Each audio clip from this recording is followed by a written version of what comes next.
Om Namo Bhagavate Vasudevaya. Om Namo Bhagavate Vasudevaya. Om Namo Bhagavate Vasudevaya. Om Namo Bhagavate Vasudevaya. Om Namo Bhagavate Vasudevaya. Om Namo Bhagavate Vasudevaya. So we are reading from the. Today I think we will begin the first session. So we will begin with the preface of the Śrīmad-Bhāgavatam. Namo Vishnu Padaya Krishna Preshthaya Bhutale Śrīmate Bhakti-vaibhava Swaminati Namine. Namo Vishnu Padaya Krishna Preshthaya Bhutale Śrīmate Bhakti-vedanta Swaminati Namine. Namaste Saraswate Deve Gauravani Pracharine Nirvishesha Shunyavadi Paschatya Deshatarine. Jaya Sri Krishna Chaitanya Prabhu Nityananda Shri Advaita Gadadhara Srivasadi Gaura Bhakta Vrinda. Hare Krishna, Krishna Krishna, Hare Hare, Hare Rama, Rama Rama, Hare Hare. So what we will basically do today is we will try to cover the preface, introduction to the Śrīmad-Bhāgavatam that Srila Prabhupada has given, and we will try to see the first three verses. We'll just try to have an overview of the first three verses, and we will see, depending on the time that we have, we will try to look into the purpose, and also we will get to know what is it the first chapter is offering us, and later the divisions of the chapter. As we progress through the verses, we will see the divisions of the purpose. Okay, so if you have some questions, some doubts, please make a note of it at the end of the session. I will give some time. At the time you can ask questions, and in between maybe also I may break for some questions. Okay.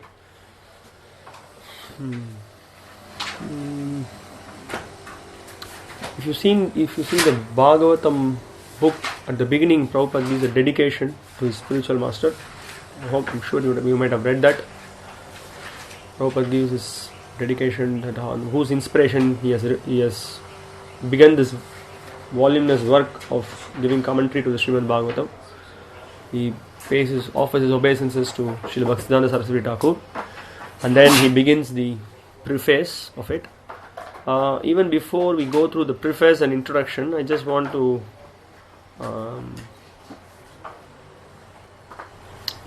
give you a reminder.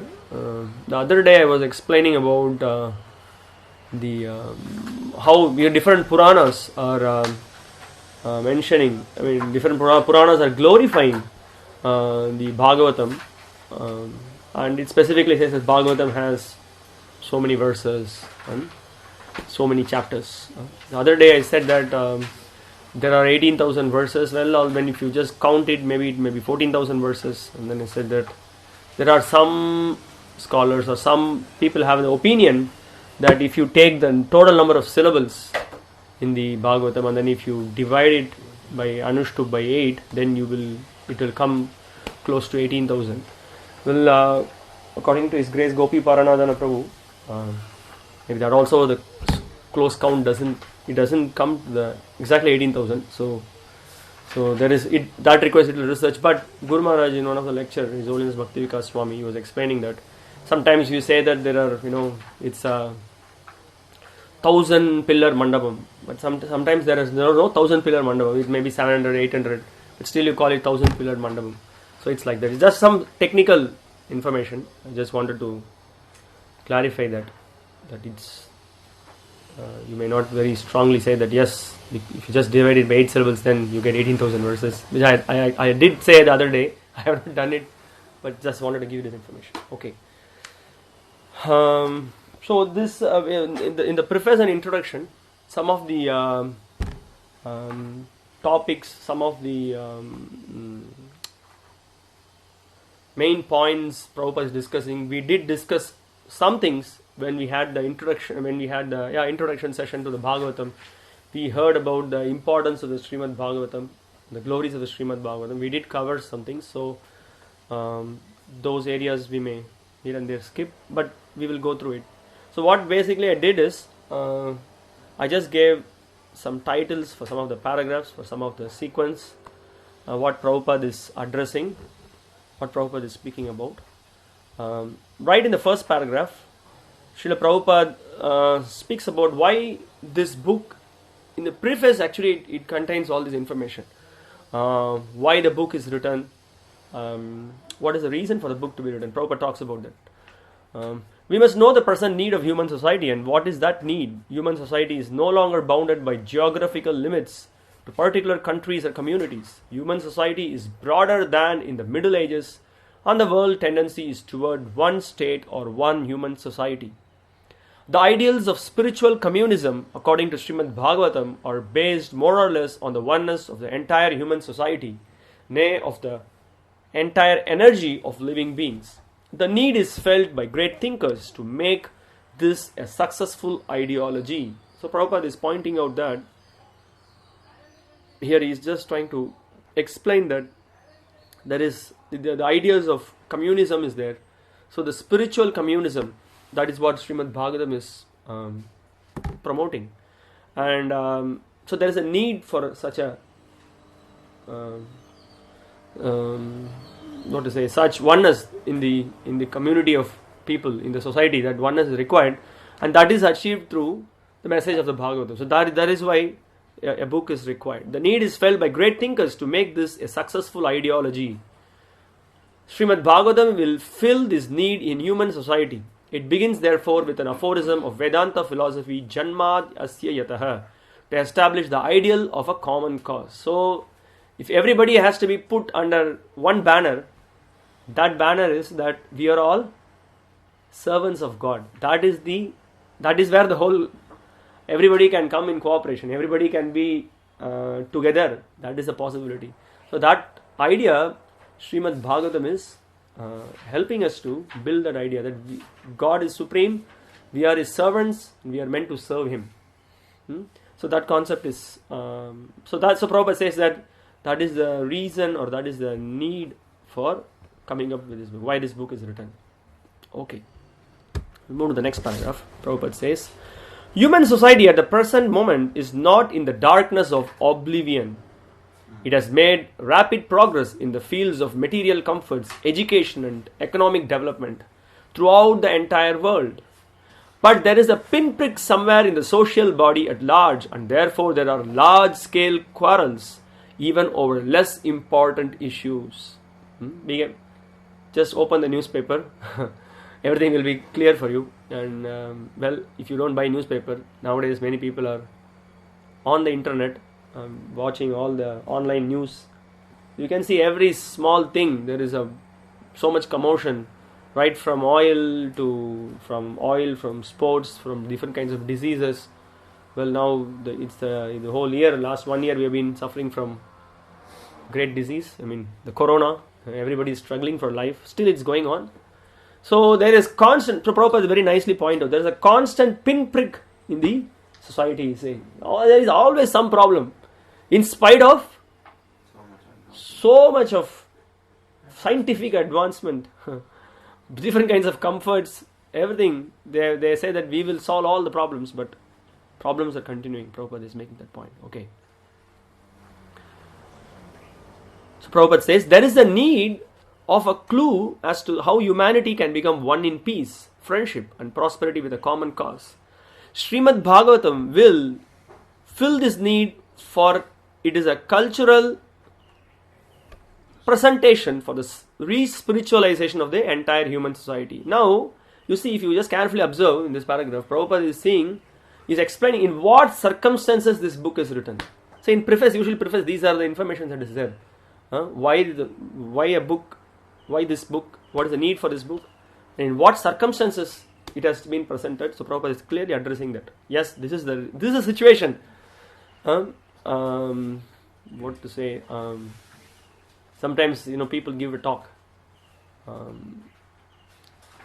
Smartphones are the need of the hour, but it's really not the need of the hour. It's not really need of the day. It's really not the need of the country.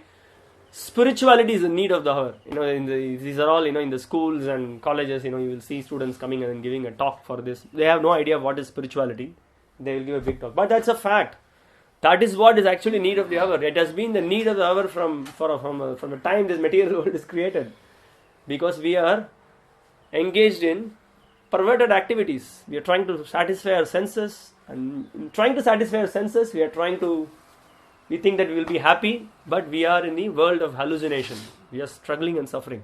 So Prabhupada is pointing out that Śrīmad-Bhāgavatam will fill this need, for it is a cultural presentation for the re-spiritualization of the entire human society. What a profound words Prabhupada has chosen. Re-spiritualization of the entire human society. Entire human society right now is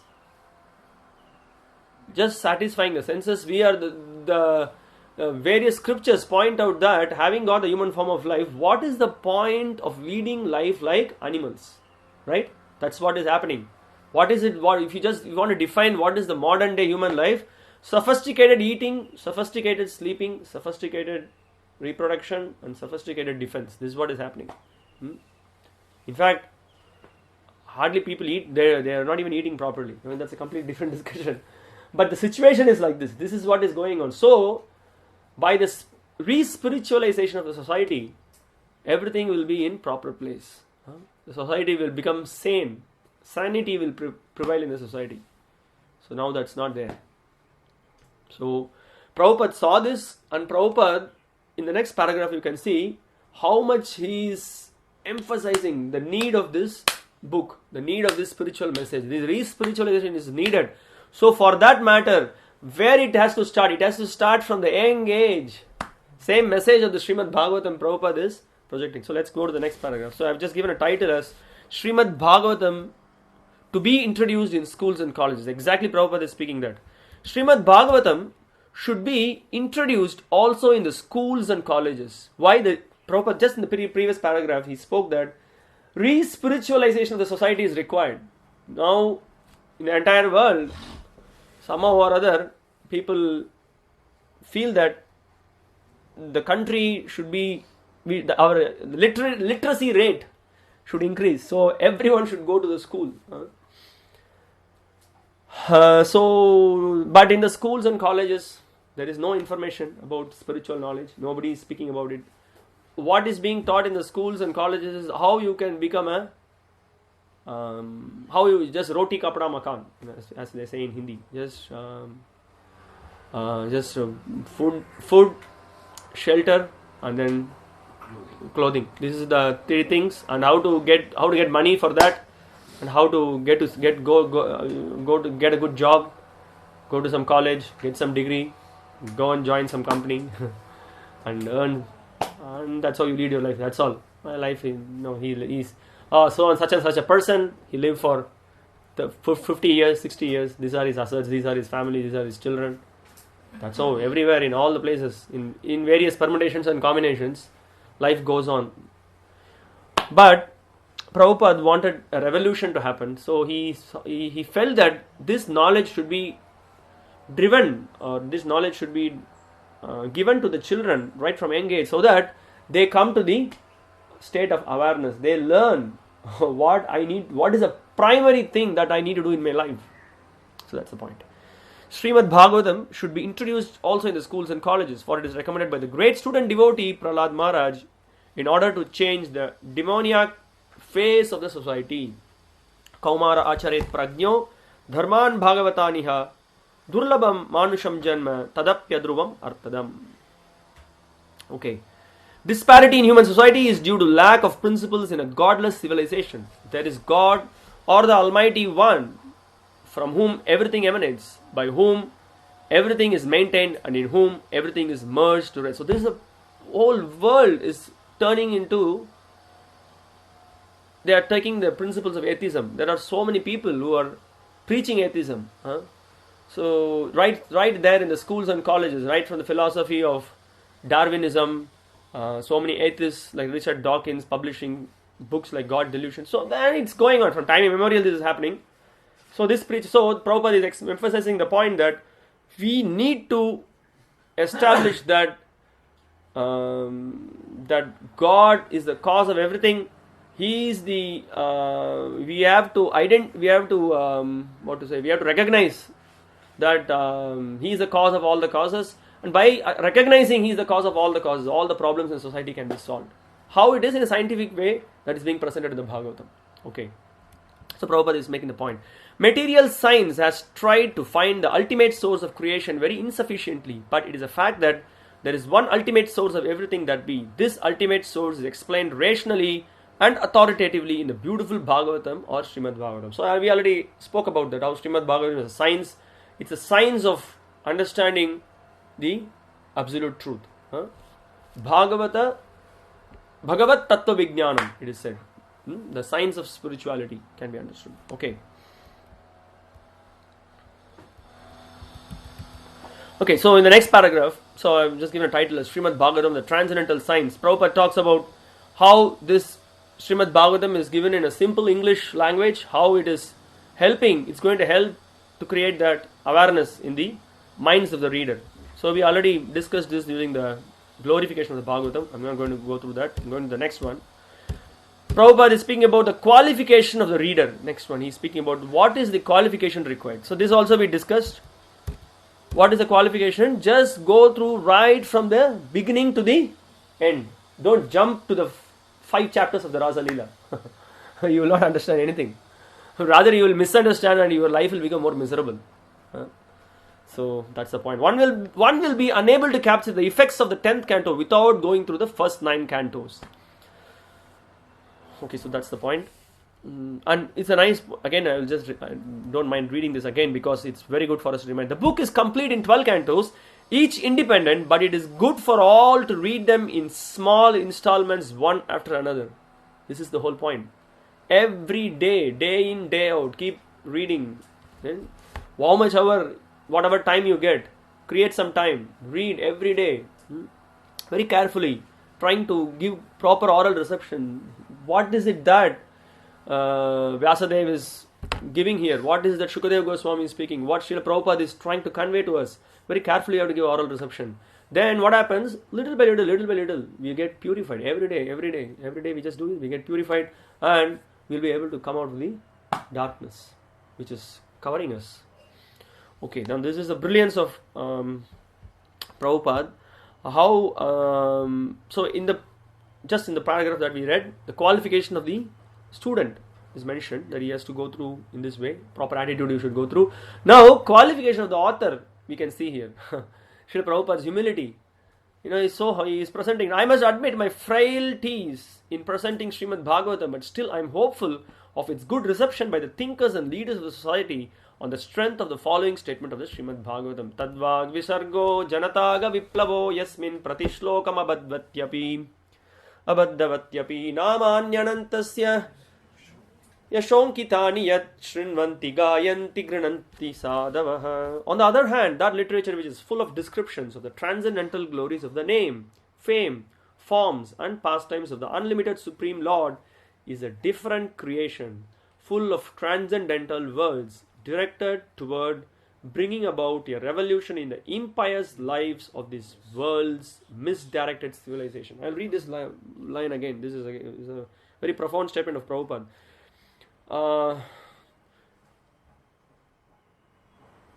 On the other hand, that literature which is full of descriptions of the transcendental glories of the name, fame, forms and pastimes of the unlimited Supreme Lord is a different creation, full of transcendental words directed toward bringing about a revolution in the impious lives of the world's misdirected civilization. Janataga Viplavo. Viplavo means that revolution. It's going to create a revolution. This book is going to create a revolution in the minds of the readers. It's going to present to you what is the spiritual about, what is this material world, what are we doing in this material world, how we are suffering, what we are supposed to do, what will really give us happiness, what is it that the soul's real food, how we can really relish our life in this material world. Is a complete eye-opener. We have just been in different various bodies so many millions and millions of lifetimes trying to enjoy the senses. Here is a real message, the reality is presented in this Bhagavatam book.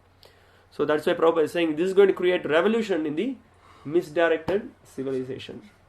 Such transcendental literatures, even though imperfectly composed, are heard, sung and accepted by purified men who are thoroughly honest. Prabhupada says that. So he's just presenting. There may be some mistakes, but that's how he's presenting it. But there is no mistake. It's completely filled with pure devotion. Even if there is anything, he says that. But doesn't he? Sincerely, if you approach this message of the Bhagavatam, you will be completely purified. You will really reap the benefit. So this is the whole message.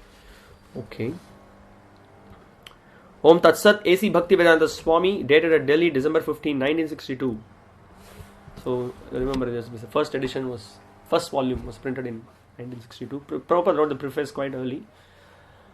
Okay, so with that, we get to know what is the need of this book, in what circumstances the book has been written, and what is the qualification of the reader, what should be his attitude, and Prabhupada is also setting what will happen if you by reading this book. He says it's going to create a revolution in the minds of the readers, and also he's also setting himself that we can see what an author is. He's so humble in presentation and very much qualified to present this Bhagavatam. Okay, so with this we will continue now with the introduction to the Bhagavatam. Shall we? Yes. Okay. Bro, you mentioned the qualification of the Guru. It's mentioned here. One more time. No, I just mentioned the point that Prabhupada says the qualification of the author. Yeah. Prabhupada says no here. He is mentioning the point. I must admit my frailties in presenting Śrīmad-Bhāgavatam, but still I am hopeful of its good reception by the thinkers and leaders of society on the strength of the following statement of Bhagavatam. So Prabhupada is very humbly presenting. He is not. He is confident. He knows what he is speaking, but still it shows how he is just following the parampara. Right? He is giving the quote from the Bhagavatam. How Vyasadeva himself he is saying that there may be some inadequacies in the Bhagavatam, but never mind. The message is so potent and so pure. So if you approach it if you sincerely approach it, you are definitely going to get the result. That's the whole point. Is it clear? Okay.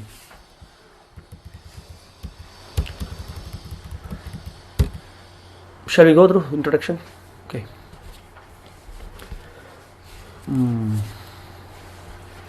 Okay, the very important aspect Prabhupada write in the first paragraph of the introduction, he is conveying a very important concept which the Bhagavatam offers us. He is speaking about how this concept of God as a powerful is a creator. Many people have the understanding that God means He's a creator, He's a destroyer, He's a maintainer. Only this much understanding they have. But the Bhagavatam very clearly, right in the beginning, it's going to establish that concept of the absolute truth. Absolute encompasses everything. Samam bonam. We will read that, what Prabhupada says. The conception of God and the conception of absolute truth are not on the same level. The Śrīmad-Bhāgavatam hits on the target of the absolute truth. The conception of God indicates the controller, whereas the conception of the absolute truth indicates the samam bonam, or the ultimate source of all energies. This is a very important concept we need to understand. So, absolute truth. Everything is contained within Him. So, I will again read this. The conception of God indicates the controller, whereas the conception of the absolute truth indicates the samam bonam, or the ultimate source of all energies. There is no difference of opinion about the personal feature of God as the controller, because a controller cannot be impersonal. Of course, modern government, especially democratic government, is impersonal to some extent. Then Prabhupada speaks about how the government also needs to be personal, but sometimes there is some impersonal feature happening around. But we can see behind the government there is a prime minister. There is a person who is behind it, who is doing all the activities. And Prabhupada goes on to explain that how there are so many different kinds of controllers that he has in this world that he has employed. There are many different kinds of controllers, and all those controllers are working under one person that we know. So Prabhupada speaks, there are many vibhuti-mat sattvas, controllers or gods with various specific parts, but the absolute truth is one without a second. This Śrīmad-Bhāgavatam designates the absolute truth or the samam bonam as the param satyam. Param satyam means is the topmost truth. Everything is contained in Him. There is nothing independent of Him. So this concept that he's just some controller, no, he's a controller, he's a maintainer, he's the destroyer. And then also the concept of he's the enjoyer, he's a person. This Śrīmad-Bhāgavatam is giving. Everything is there in the Lord.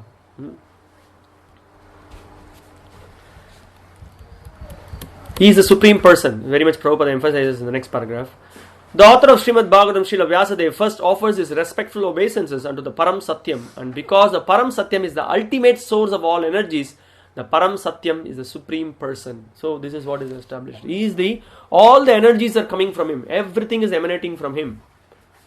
And we will see as the Bhagavatam text progresses that this idea is consistently exhibited in the message of the Bhagavatam.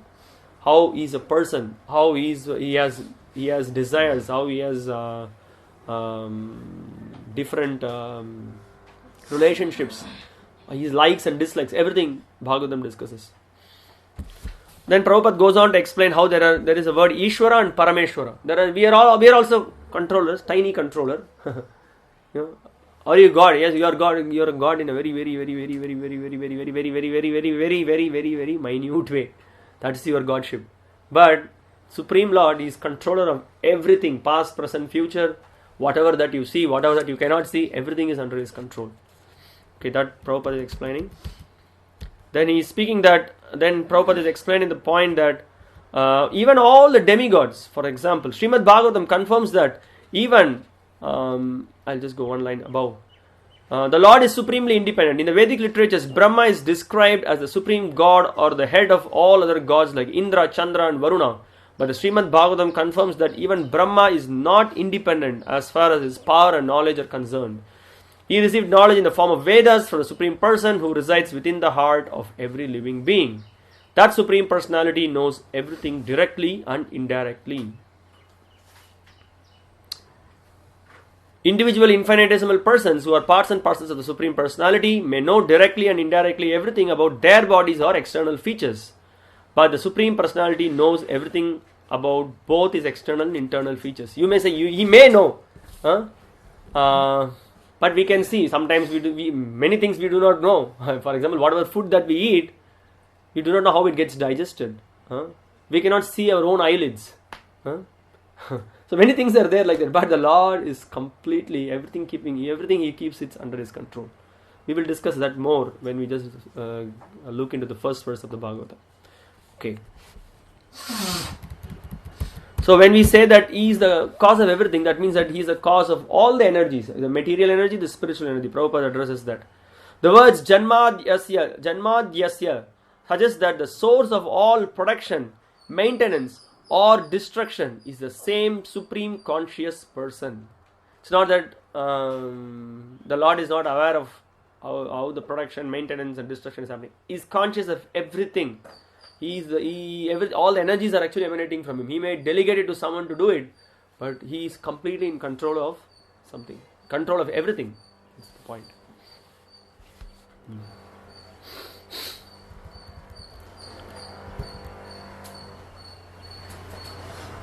So Prabhupada is giving the analogy, if you just see, he is explaining that the bodily machine is useless as soon as the living spark is away from it.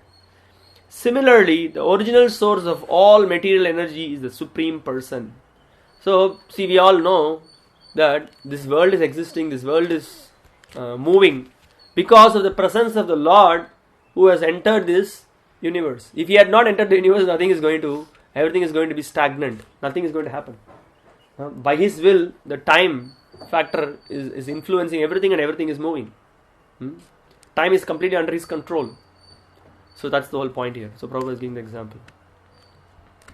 And Prabhupada here specifically points out, the living force is called Brahman, and one of the greatest acharyas, namely Sripad Shankaracharya, has preached that Brahman is substance, whereas the cosmic world is category. Did you read this? Did you understand? What is that? Brahman is substance and the cosmic world is category. Means cause and effect.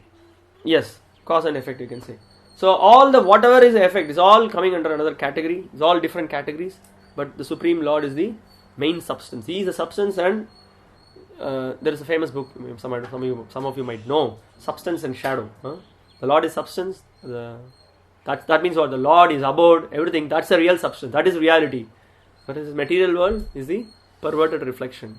Everyone else is trying to lord over this material nature in different. So Prabhupada says that Sripad Shankaracharya is addressing that. The original source of all energy is the living force and is logically accepted as the supreme person. He is therefore conscious of everything, past, present and future, and also of each and every corner of his manifestations, both material and spiritual. So that's the point Prabhupada is saying, that he is completely aware, he is fully aware, the Lord is fully aware of it. He is giving an analogy of someone eating the food, doesn't know how the food is getting digested, but Lord is not like that. He is totally aware of everything that is happening. Okay, see the last paragraph. He says, consequently, the perfect personality is addressed in the Śrīmad-Bhāgavatam as Vasudeva, or one who lives everywhere in full consciousness and in full possession of his complete energy. All of this is clearly explained in the Śrīmad-Bhāgavatam, and the reader has ample opportunity to study this critically. So, critically means what?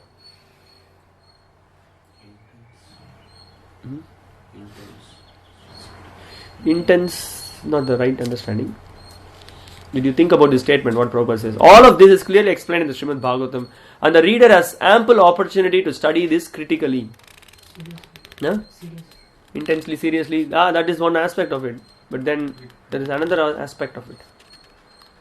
Critically means it can also, it does mean like this, that you can ask questions. You can pose questions, and why it is happening like this? Why the Lord, how the Lord is maintaining everything with his energies?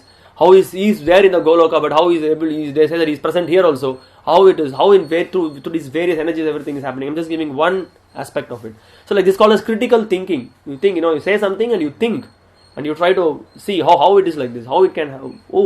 This can also be a perspective. There can be another angle by which you can see. Bhagavatam is just from various angles. It's trying to explain the Lord and his attributes and everything. And so that's what Prabhupada is saying. So you please make the use of this opportunity.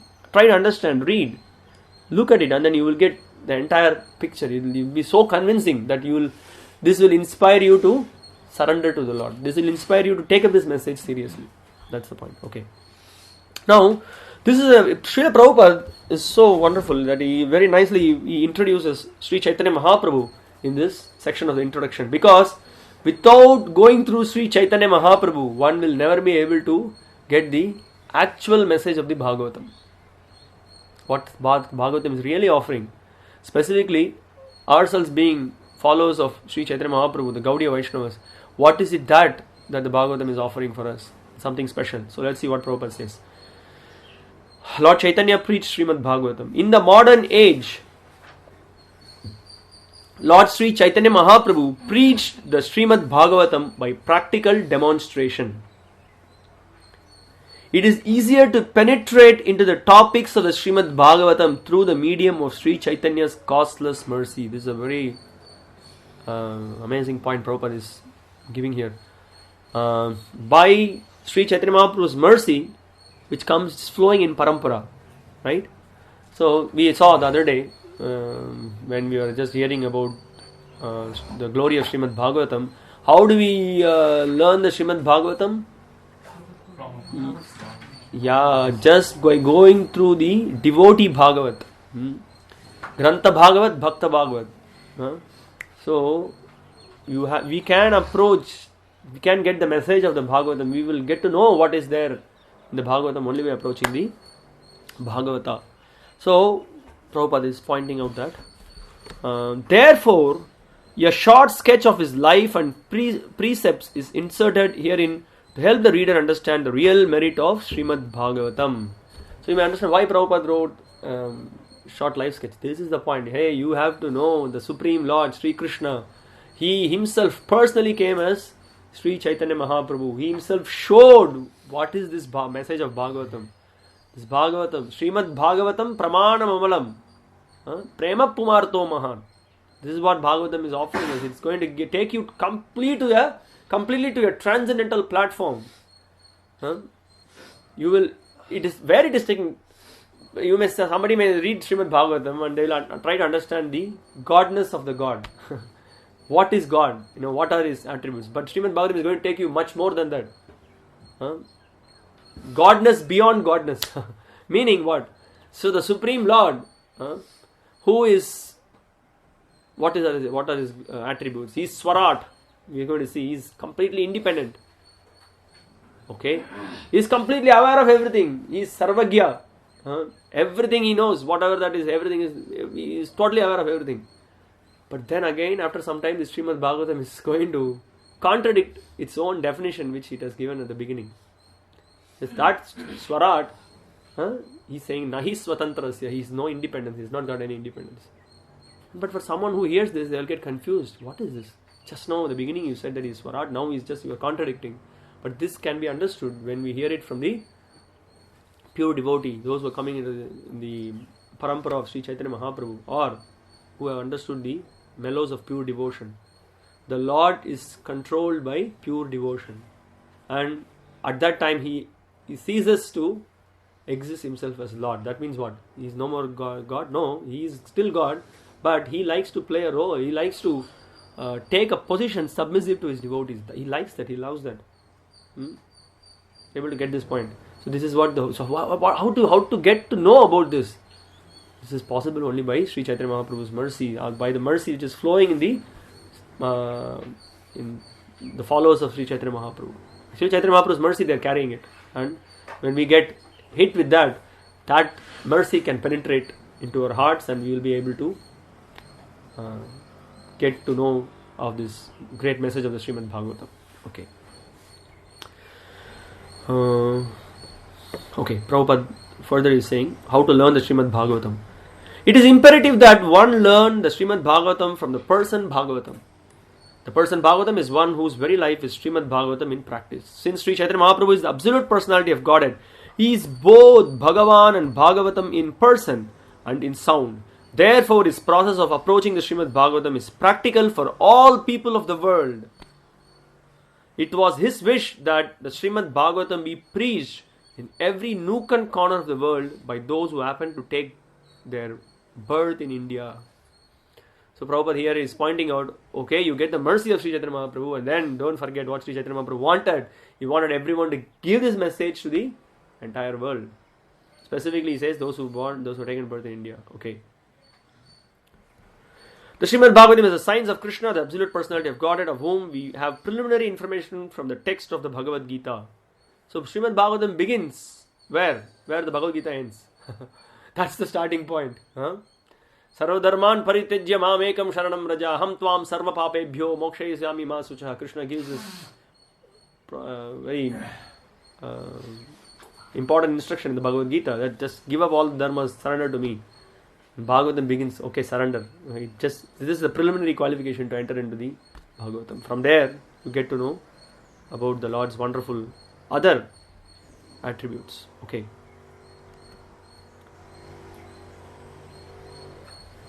Then Prabhupada also says that, so what is the qualification required to take up this message and to give this message to others? It doesn't matter whom you are, where you are born, what is your kula, what is your education.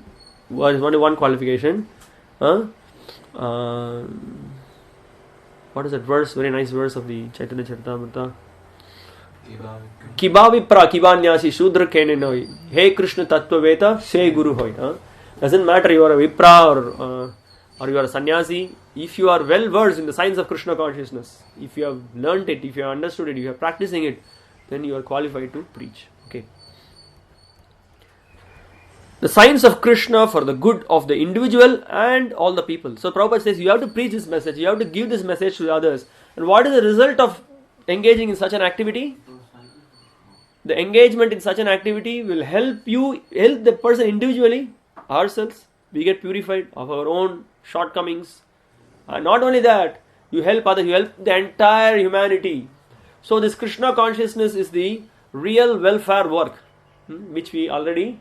Where did we study this specifically? Gift of devotion. Yes, many places in Prabhupada's book. Specifically, this section is dealt. No, there is one particular section where very much it is being dealt that this is the greatest welfare work that we can do for the entire humanity. Giving this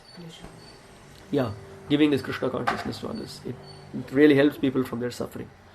Okay, so this is what broadly Prabhupada outlines, and then Prabhupada says that for more information, here is the you are given the life history of Sri Chaitanya Mahaprabhu. If you just, I don't know how many, I'm sure you all would have read it. If you are very keenly observed it, every paragraph Prabhupada is kind of giving a new incident, a new Leela, something, just like that, all some 15 pages, 16 pages. So concisely he has put the entire life history of Sri Chaitanya Mahaprabhu. So that's a great inspiration. That book, the BBT has published it, this particular short life sketch, I think the BBT has published a book as Life and Precepts of Sri Chaitanya Mahaprabhu. There is a small new booklet that is out there. Okay, now we are not going to read this, we don't have time, but for those who have not read, please read it. It's really inspiring. And even if you have read Chaitanya Sattamrita, one time you can read, that gives good inspiration. We'll just try to take a quick look of the Canto 1, what it is all about. Right in the first 3 verses. You don't have to write, I'll just give you the details afterwards, no problem. Just need to know. Canto 1, it begins with the first chapter, the first.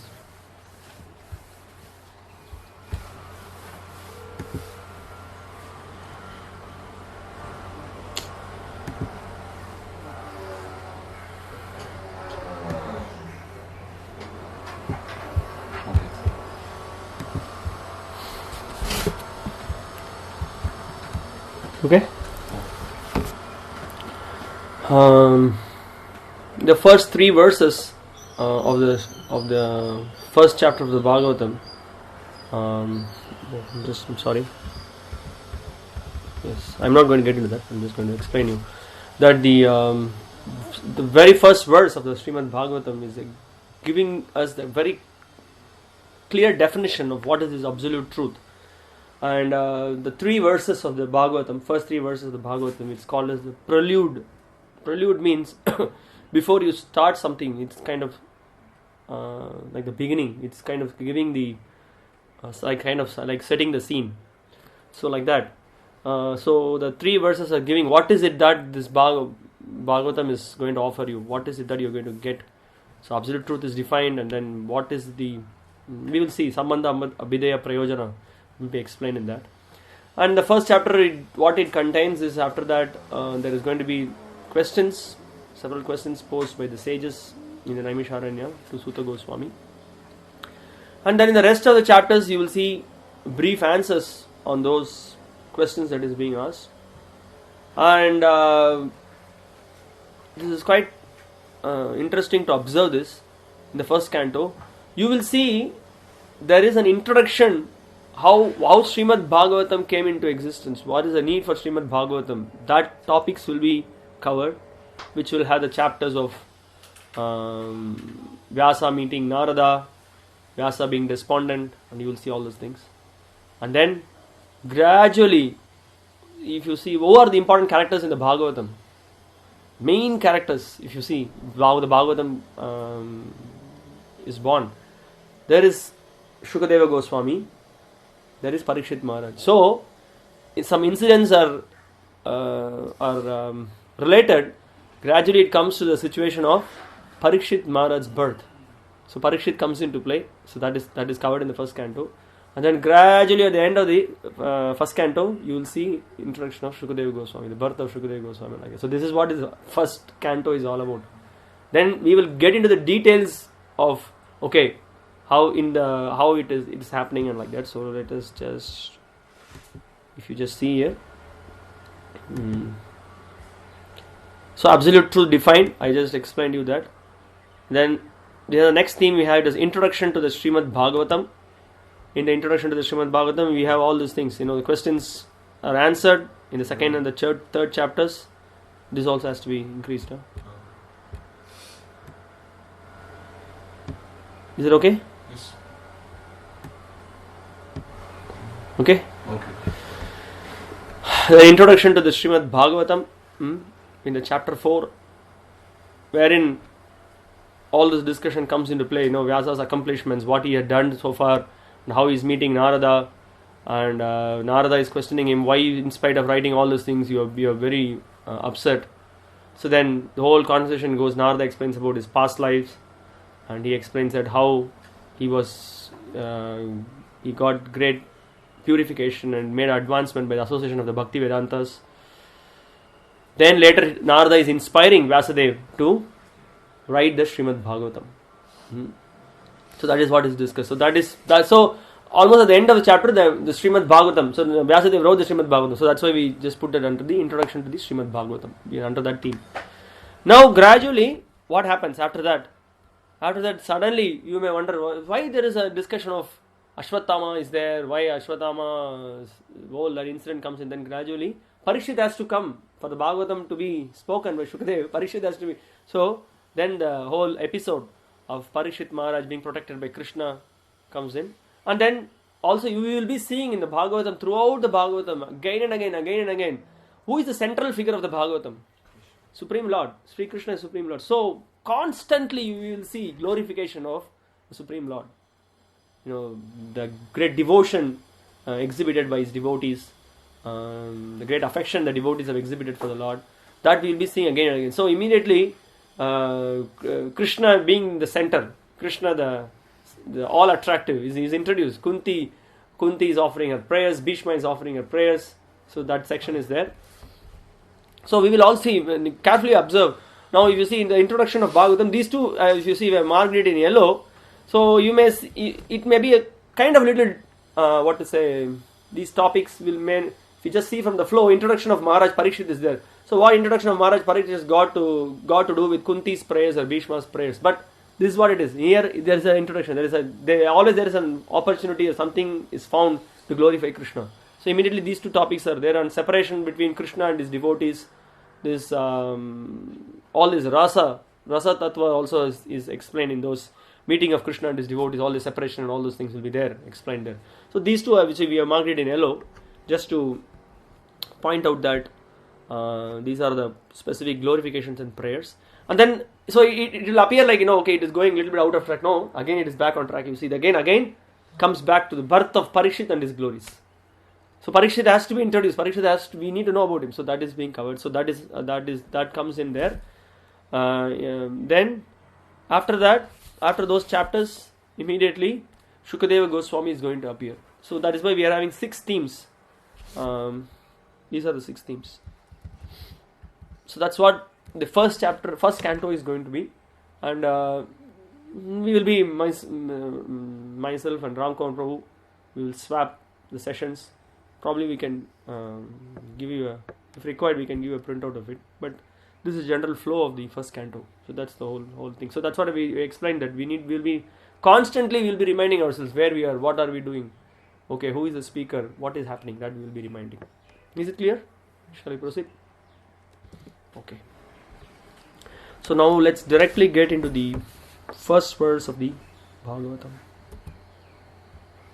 So today we will deal with the first 3 verses. Other verses we will see in the upcoming class. The remaining verses, with that we will finish the first chapter of the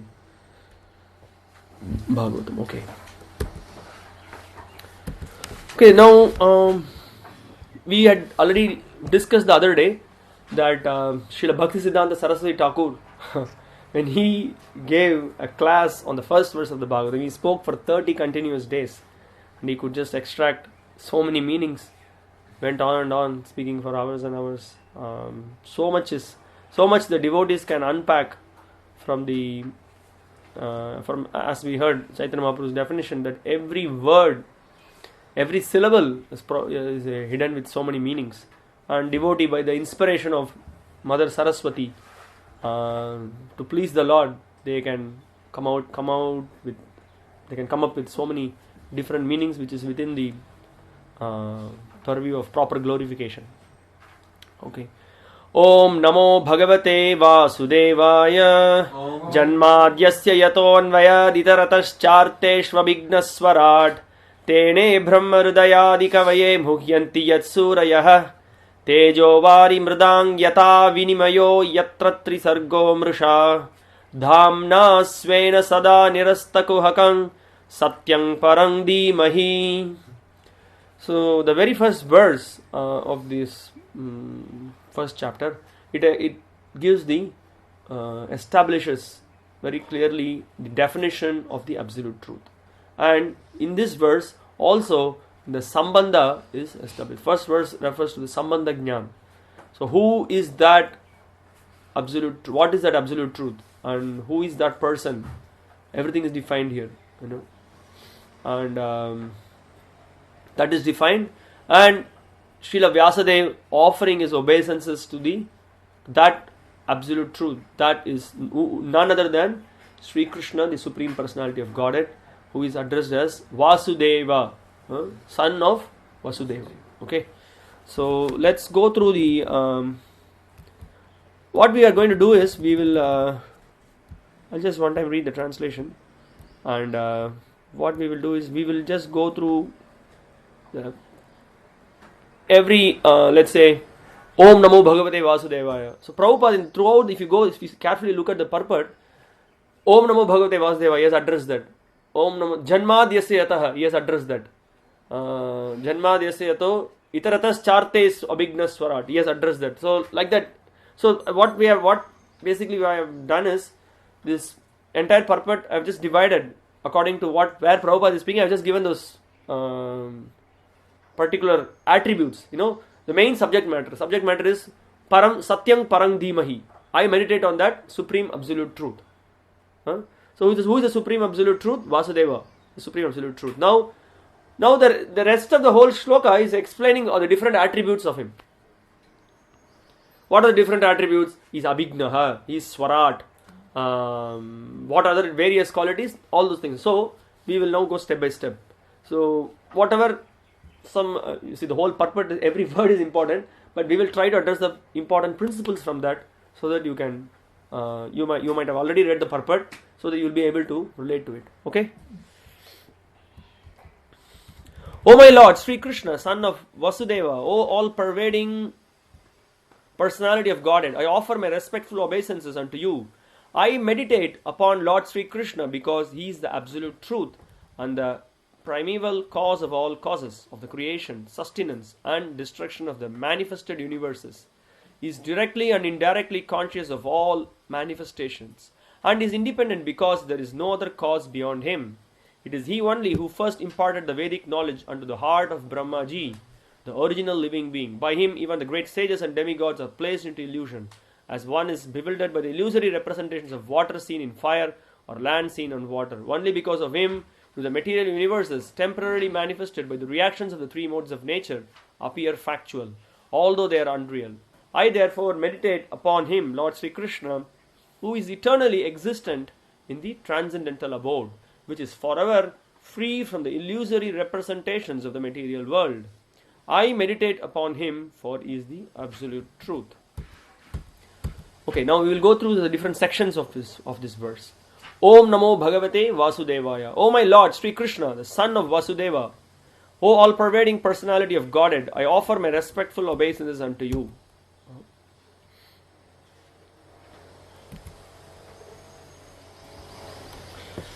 So this is the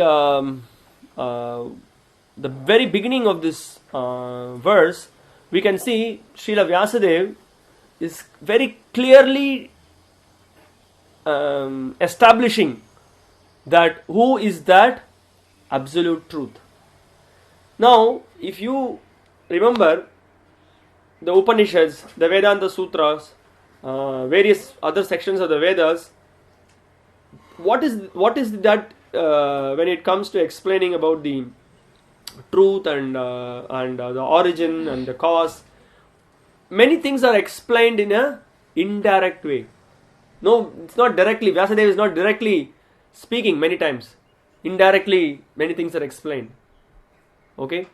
Now, what has happened after he met Narada? Narada, he said, Jugupsitam. If you remember this word, he said, what you have done? You are despondent. Why? Because you have not clearly you have not spelled it out. And we will discuss that more. But I'm just saying, Vyasadeva will say that no, I did say. He gives various explanations. In Mahabharata, I have said. In some other Puranas, I have said. But where you have explicitly, again and again, very clearly, you have just given the message that Krishna is Supreme Lord, how he is the Supreme Enjoyer, how he is enacting, he's got amazing potencies. You have not very clearly explained that. So that is why you are feeling dissatisfaction.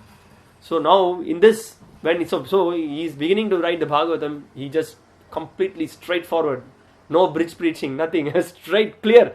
He is that Supreme Personality of Godhead. Unto him I bow down. He says, Om Namo Bhagavate Vasudevaya. I just bow down unto that personality.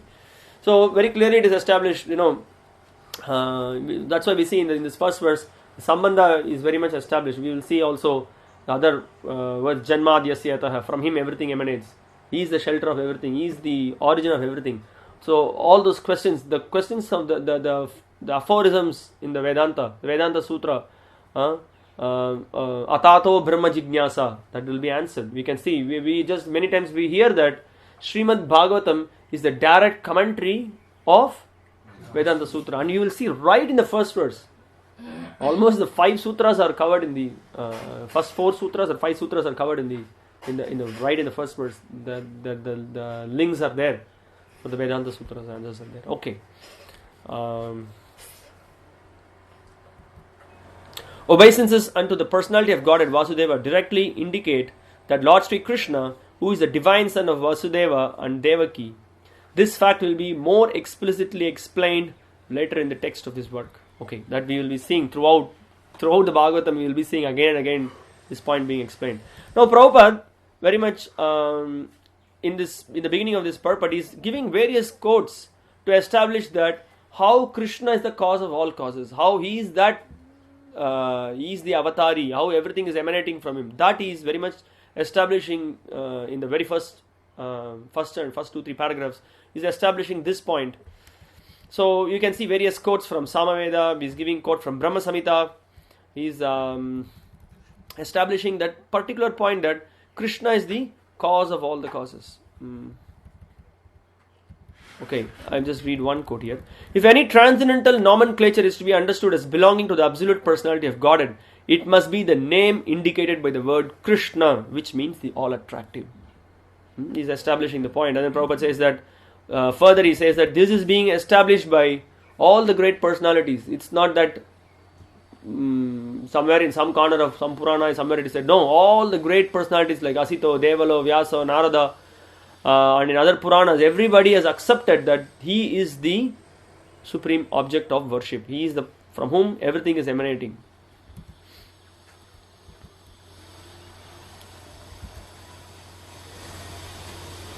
So there are right in the Bhagavatam itself there are verses which indicates that Vasudeva, which is referred here, is actually that Krishna, the supreme personality of Godhead. Because here Prabhupada is clarifying that you may say that we have the first Chaturvyuha expansion, from Balram, Sankrashna, Pradyumna, Aniruddha, Vasudeva. So here we say that this Vasudeva is actually the supreme personality of Godhead. So that Prabhupada is establishing. So now going to the next set of verse, Janmad Yasya Yato. Before I just explained the Janmad Yasya Yato, there is one other correlation which we will, for those who have read the Chaitanya Charitamrita, you will see there are 3 definitions that Krishna's Kaviraja Goswami is speaking about. He speaks about Nirdesha, Ashirvada, and what else? Namaskar. Yes. Nirdesha means it gives about the definition of any particular subject, and then Ashirvada is Ashirvada, you all know, blessings, and then Namaskar is obeisances. So you can see in the first 3 verses all these things is delineated in the first 3. These are all called as the invocation or the Mangalacharan. In the Chaitanya Charitamrita, in the first 6 verses, Krishna's Kaviraja Goswami is speaking that. Here also we can see the definition of Godhood. What is that absolute truth? Very clear definition is given. And what is the definition of religion? You can see that will be given in the second verse. And then the offering of the respectful obeisances, that's there in the first verse. And also how that Bhagavatam should be approached, that we will see in the second verse also. How we should approach it very sincerely, we should give oral reception. And then we will also see what the Bhagavatam is going to offer to us. Bhagavatam is going to offer, it's giving blessings. What is the blessings? We will see in the third verse. Nigama kalpataror galitam palam. You can relish this Bhagavatam. So just came to mind about that. So okay. Janmad asya yato, that's being discussed now. Let's get into this. Janma adi, creation, sustenance and destruction. you do pay attention for some of the word-to-word meanings, how Prabhupada has coined, and how when you just look into that, and when you look into the translation, how sometimes Prabhupada's coined, it's really so wonderful. Some certain things we will point out how Prabhupada is very beautifully coined it. Janma Adi, creation, sustenance and destruction. Asya, of the manifested universes. Yataha, from whom. This Yataha word can be seen from various angles, and the great acharyas and other personalities, they try to come up with so many combinations and try to give various meanings for it. We are not going to get into any of those. I'm just giving you a hint how the very first very first verse has got several meanings. We are not going to discuss about that. I'm just giving you a hint. Very first verse, it's got more than Vishnu Chakravarti Thakur, in his commentary, he gives 5 meanings. In 5 different ways he's explaining the very first verse. Okay. Vasudeva, Lord Krishna, is the cause of all causes. Everything that exists emanates from the Lord. How this is so is explained in the later chapters of this work. So the history of the Bhagavatam, Prabhupada is explaining how it came from Krishna to Brahma, Brahma to Narada. And then he's also giving the explanation how the Vedanta Sutra, even after having compiled the Vedanta Sutra, Vyasa was not happy. Prabhupada is speaking about that. So here is an interesting point Prabhupada is speaking. Have a look at that. It is natural that a philosophical mind wants to know about the origin of the creation. At night he sees the stars in the sky and he naturally speculates about their inhabitants. Such inquiries are natural for man because man has a developed consciousness which is higher than that of the animals. What is an average intelligent man should ask this question. But nowadays people are so much interested in so many other unwanted things. India versus Australia, they won the recent test match. Somebody called me yesterday and I was reading this particular line yesterday and I was thinking, this is the inquiry, but actually Prabhupada says that this is should be the real inquiry, and so it is referring to Janmad Yasyata. So when you have this inquiry, you have the answer right there in the Bhagavatam. Yes sir, you want to know what is the origin of the stars and moon and everything? Yes, Janmad Yasyata, that is from Krishna. That's what happens. The author of Śrīmad-Bhāgavatam gives a direct answer to such inquiries. This is the point. There is no roundabout, there is some energy, there is some energetic, this and that. No, say, yes, Krishna is that person from whom. In Gita, Krishna clearly says that, right? Aham sarvasya prabhava matta sarvam pravartate iti matva bhajante mam buddha bhava samanvitaha. Same thing here. Vyasadeva, without any hesitation, he clearly establishes that. So we can see people trying to find so many different things. Prabhupada points out how the modern scientists, they are thinking that they can replace God by several inventions. Prabhupada points out that here. The modern scientist, for example, has created space satellites, and by some arrangement or other, these satellites are thrown into outer space to fly for some time at the control of the scientist who is far away. Similarly, all the universes with innumerable stars and planets are controlled by the intelligence of the personality of Godhead. So Prabhupada says that scientists are trying to control with the satellite something, but the Supreme Lord is already controlling everything. But we can see sometimes these people, they are so foolish, they can't even observe this much about this creation. They ask a useless question, is there a creator? That's a foolish question that we can see sometimes. Look at a painting, you see a beautiful painting. It's normal to ask, hey, who painted this? It's a nice painting. So that day I saw that the boy, our Abhishek, was very nice. He has some natural talent. Immediately anybody who sees that, so who painted this? This is a question they'll ask. Somebody painted it. Nobody will ask this question. This is what the scientists are doing, right?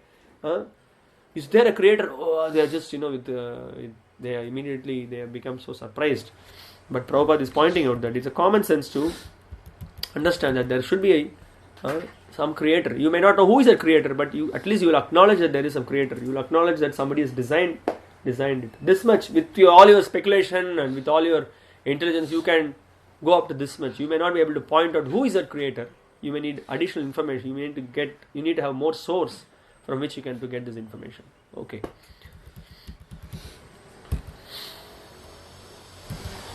So Prabhupada points out that and above Brahma, there are even other living beings with individual capacities, and the personality of Godhead is also a similar living being. So he said that Janmad Yasya Yataha, it is from him it is from him everything is coming. He is a person. That's he's pointing out in the rest of the paragraph. And he is explaining that how he possesses inconceivable energies of all different varieties. So Prabhupada says, the reasonable person will accept this argument, but there are stubborn atheists who would never agree. They will always be like this. They are the owls, will never agree. They will just be stubborn in their conclusion. Okay. Again, Prabhupada is pointing out here that Prabhupada explained that there are many small Ishwaras, but there is Parameshwara. And that Parameshwara is Sri Krishna as admitted in the Bhagavad Gita and other scriptures delivered by Sri Vyasadeva, and specifically in the Śrīmad-Bhāgavatam. In Bhagavad Gita, the Lord says that there is no other Paratattva than himself. Therefore, Sri Vyasadeva at once worships the Paratattva, Sri Krishna, whose transcendental activities are described in the 10th canto. Okay. Yeah, it's all coming under this category, if you see. Based on that, he's doing more discussion. Prabhupada is more discussion. So I just going through the purport. There may be here and there some additional points, but I just was trying to classify as Prabhupada explaining.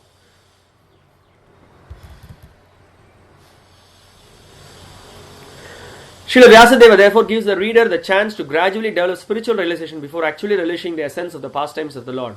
Therefore, he purposely invokes the Gayatri mantra Dhimahi. So here, Prabhupada is giving additional information why, for the purification, for you to want to get advanced in spiritual life, one chants the mantras. So specifically, a person is initiated, then he is given the sacred thread by which he can develop the Atato Brahma Jigyasa. So you find answers for that and you get into the serious study of Vedas. That is explained here. So that's why Prabhupada explained about the Gayatri mantra and how by successful chanting of the Gayatri mantra one will make progress. All those things Prabhupada is explaining. So Prabhupada further he says that Śrīmad-Bhāgavatam is a narration of the Swarupa of the Lord manifested by his internal potency, and this potency is distinguished from the external potency which has manifested the cosmic world which is within our experience. So Janmadhyasya Yataha he says, and how is that Janmadhyasya Yataha, how it is being created? So he does it through his potencies. He is a person, at the same time directly doesn't get involved, but through his various energies he is able to do it. And Prabhupada here is giving a hint of the external potency and the internal potency. Through the, of course, by the influence of the internal potency, the external potency is acting and it is working and it is doing all the activities. And he also explains how these two potencies are different, internal potency and external potency. So when in the very first verse, we get to know that the supreme law, when we say about Godhead, it is absolute truth. He is a person, and you also remember when we studied Isha Upanishad, constantly this point is reminded. When we just say absolute truth, what are all the things that is taken into account? Absolute truth, the Lord is a person, his internal energy, there is an external energy, and then marginal energy. All these things are taken into account. When we just say about the absolute truth, all these things are taken into account. And Bhagavatam very clearly establishes that point. Now, what I have done is, however the paragraph goes, here and there I have identified different attributes and I have given titles like that. Okay? Tejo Vari Mridam Yata Vinimayo. So for example, now Janmad Yasiyato Anvayad Itaratas. That's what we need to discuss. But when I was just going through the flow of the purport, I saw that there are some points where Prabhupada speaks about, sometimes speaks about other things. So I immediately brought in Tejo Vari Mridam Yata Vinimayo Yatratri Sargo Mrisha. He hints at it and we will see. Tejaha fire, Vari water, Mridam earth, Yata as much as, Vinimaya action and reaction, Yatra whereupon, Trisargaha, three modes of creation, creative faculties, Amrisha, almost factual. It's an interesting word. Prabhupada has used Amrisha. Mrisha, Amrisha, almost factual. Almost reality, he says. Okay. As one is bewildered by the illusory representations of water seen in fire. Have you seen something like that? Any factual experience of that? Water seen in fire. Where? In sunlight. Yes, good. I don't know why many of you were surprised. Yes, you can many times you go by the car. Of course, none of us have gone to the desert. In desert, people have this experience of this oasis. From distance they see. It appears like there's, some people who have traveled in the desert, they say that, when they just go, it very clearly looks like there's water. But when you just go near there, you find out there is nothing is there. Just completely, it appears like factual, but it is not. So that's what it is. This only because of him do the material universes temporarily manifested by the reactions of the three modes. So it appears like this material world appears to be factual, but it is not. Why? We are in the material world. Everything appears. Everything is there. Beautiful leaves are there. Nice flowers are there. Rivers are there. Fruits are there. Huh? But everything is there. I mean, it's reality. But then why the Bhagavatam says it appears real? It appears factual. Because it is related to real. It's related to real, so why it appears factual? Everything appears factual. No, you are a person, I am a person. We are interacting. Everything, relationships are there. Everything is there. Beautiful tree is there. The structure is there. It's factual, Beautiful. but it's temporary. This is the point. This is the point. It's temporary. Over a period of time, it's going to go. So it appears factual. So remember this. We have discussed this before also. Brahma Satyam Jagat Mityam. Jagat Mityam, what is their understanding of Mithya? Really it's Mithya. See, these are all the things he is defeating right in the first verse. It's Mithya, the whole world is illusion. But our understanding of illusion is how? So that means you are illusion, I am illusion. Reality, but this reality is not going to stay for long. So from that sense, when you see, it is it's kind of a dream. It's kind of a hallucination. But it's not, it's totally this water bottle exists or not. It is there. But it's temporary. It's going to, with the time, it's going to get faded away. So that's the point. Are you getting it? Okay. So Prabhupada gives the same example. Desert, mirage, real water is somewhere else. That also we can relate then, That spiritual world is there. Here it is not reality, but that means reality is somewhere else. That is also there. But this is the first immediate understanding we get is that because of that temporary nature. We just call it as this material world is the kind of a daydream, We are having a dream actually. Okay. So Prabhupada's points out, I'll just read that particular section. There is only the appearance of water. Real water is somewhere else.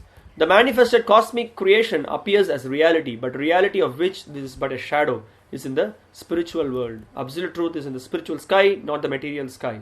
In the material sky, everything is relative truth. That is to say, one truth depends on something else. Okay.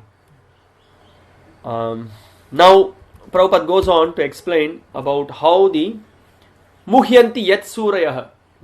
Muhyanti Yat Surayah means Suris, very advanced personalities, rishis, demigods, many people, great sages and demigods. Prabhupada in the word to word gives the explanation. Muhyanti means they are illusion. They are also getting illusion.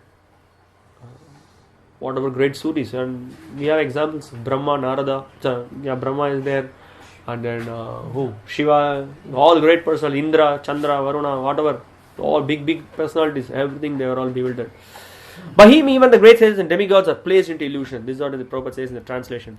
This cosmic creation results from the interaction of the three modes of nature, and the temporary manifestations are so created as to present an illusion of reality to the bewildered mind of the conditioned soul, who appears in so many species of life, including the higher demigods like Brahma, Indra, Chandra, and so on.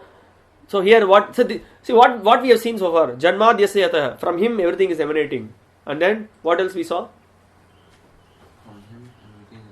Now we saw Muhyanti Yat Surya. Thus before that we saw Tejovari Mridam. That's what I was asking. So Tejovari Mridam is that he's showing that this, see, it appears factual, correct. So different attributes are now we are seeing about the Lord, about his powers, and about this creation, this material world.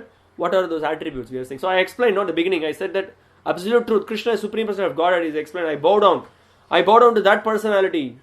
Who is that personality? What are these attributes? One by one we are seeing. Janmadhyasya yatah, Muhyanti Yat Surayah, Tejovari Mridam Yata Vinimayo. Now we are seeing Dhamna Svena Sada Nirasta Kuhakam. Okay. Dhamna, along with all transcendental paraphernalia, Svena, self-sufficiently, Sada, always, Nirasta, negation by absence, Kuhakam, illusion. So now let's see the translation of Prabhupada is putting, how Prabhupada is making which is forever free from the illusory representations of the material world. What is forever free from the illusory representation of the material world? That Dhamna, that transcendental abode, is completely free from all the illusory representations of the material world. Free from negation by absence. Okay. In actuality, there is no reality in the manifested world. There appears to be reality, however, because of the true reality which exists in the spiritual world, where the personality of Godhead eternally exists with his transcendental paraphernalia. So, having said that, Yatra Tri Sargom Rishaj, this, what is it that we saw now? That this material world appears to be factual, then he says, hey, that abode, Tejovari Mridam, yes, that abode, Damna Sweda Sara Nirasta Kuhakam, that my abode, that Lord's abode is, you don't find this problem. It's real, it's permanent, it is not, never is annihilated. You will not find any difficulties, any problems, any miseries, all those things. You will not, it will not happen there. So that is being explained. Now, Anvayad itaratas charte swabhignaha. Okay, Prabhupada translates it as Anvayat directly, itarataha indirectly, cha and arteshu purposes. He is directly and indirectly conscious of all manifestations. So this is another amazing thing. So many times we hear the Lord is sitting in the in his abode, in Goloka or in Vaikunta, but he still knows what is happening in his heart. He is in Karupur. But he knows exactly. He knows every atom what is moving. He has entered every atom. So now Bhagavatam explains that directly he does it and indirectly also he does it. How it is? Let's try to understand. Prabhupada nicely explains. The chief engineer of a complicated construction does not personally take part in the construction, but he knows every nook and corner because everything is done under his direction. He knows everything about the construction, both directly and indirectly. Nice analogy.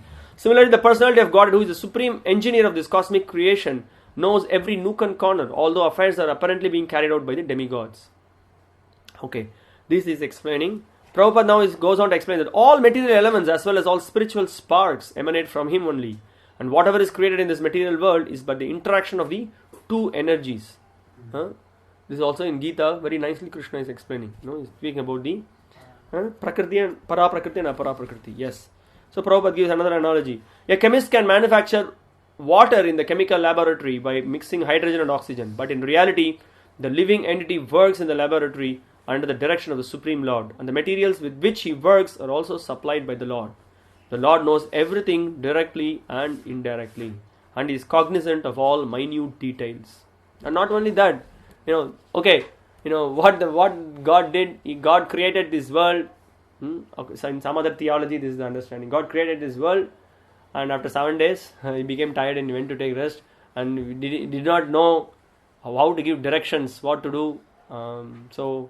There are many other philosophers that seriously trying to give solutions for the problems of the world. No, God is not like that. He knows every minute details directly and indirectly. Is fully aware of it. So then another attribute is explained here, that he is Swarat. Before going to Swarat, there's one more point that we need to answer. That this, when we say itaratas charteshu, when that is being explained, we can see in the what the scientists, what the Mayavadis say, or the Brahma, so-called impersonalists, what they try to do is they say that the God is broken down into so many chunks. He has lost his existence. No, you are that God, I am that God, or he's transformed into material elements, and he has lost his existence. We saw that while we were studying Ishopanishad, like how the Lord is Purnam, how he can be in his own abode. Still, he possesses all the energies. Still, by the transformations of his energy, everything is Parashya Shaktir Vividhaiva Shruyate. So directly and indirectly, he is in full control of everything. That also we should remember. Okay, Swarat. Now we'll go to the next qualification of the Lord. No. He is independent because there is no other cause beyond him. So Prabhupada very much emphasizes this point, very much elaborates this point. Swarat, fully independent. He is fully independent. He is compared to a mine of gold, and the cosmic creations in so many different forms are compared to the objects made from the gold, such as gold rings, necklaces, and so on. The gold ring and the gold necklace are qualitatively one with the gold in the mind, but quantitatively the gold in the mind is different. Therefore, the absolute truth is simultaneously one and different. Prabhupada now is giving this analogy and introducing the concept of how the Lord is explaining the philosophy of Achintya Bheda Aveda Tattva, how he is simultaneously one and different. He is independent, you may say he is totally independent. At the same time, somebody may question how somebody is in full control of everything means that unless he is there, unless he is personally present, how you will know? So that is explained, that he is able to handle it through his energies. Just by Sa Ikshata, he is just having a desire to create this world. Just by his desire, all the energies work together and then he is able to do it. So Prabhupada is explaining how the Lord has got these inconceivable potencies. Okay.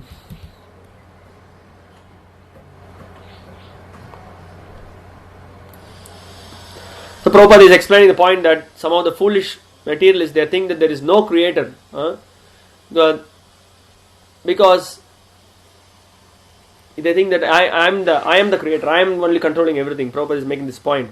Because of his poor fund of knowledge, the materialist cannot see beyond the purview of the imperfect senses. And thus he thinks that matter automatically takes its own shape without the aid of a superior intelligence. So, what is this point? Prabhupada is trying to explain here.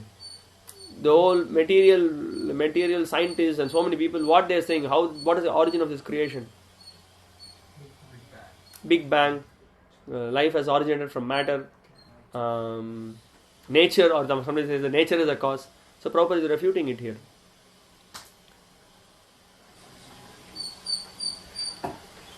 See, again I'll read this, watch it. Because of his poor fund of knowledge, the materialist cannot see beyond the purview of his imperfect senses, and thus he thinks that matter automatically takes its own shape without the aid of a superior intelligence. So that is foolishness, Prabhupada says. So Srila Vyasadeva immediately refutes this. Since the complete whole or the absolute truth is the source of everything, nothing can be independent of the body of the absolute truth. Whatever happens to the body quickly becomes known to the embodied. Similarly, the creation, this is a beautiful analogy, just have a look at this. Prabhupada says, whatever happens to the body quickly becomes known to the embodied. Similarly, the creation is the body of the absolute whole. Therefore, the absolute knows everything directly and indirectly that happens in the creation. This also can be, this paragraph can be for the... Yeah, you can, I was just going through the entire flow. I can't put I don't want it to move the paragraphs back and forth. But major theme, wherever it is coming, I was just giving the definition. This very much fits into... Yes. Yes. Okay. Okay, this is a famous Shruti mantra. Everything emanates from him, everything is maintained by him, and at the end everything enters into him. Do you know from where it is? The famous Taittiriya Upanishad verse. Yatova imani bhutani. That's the one, yes. Okay. Material scientists take it for granted that the ultimate source of the planetary system is the sun, but they are unable to explain the source of the sun. Herein the ultimate source is explained. So, that's also Prabhupada is clarifying here. That how the scientists have the misconception, but here the clear answer is given that the absolute truth, Janmad Yasyatah, he is the cause of everything. Okay. Now, Tene Brahma Hridayadi Kavaye. Again, the supremacy of the Lord is explained here. Brahma, to us, we know who is the one who has got the Vedic knowledge, who has got the complete understanding. Brahma is God. Brahma is God. He is called he is a Brahmana. He was initiated by the Lord himself.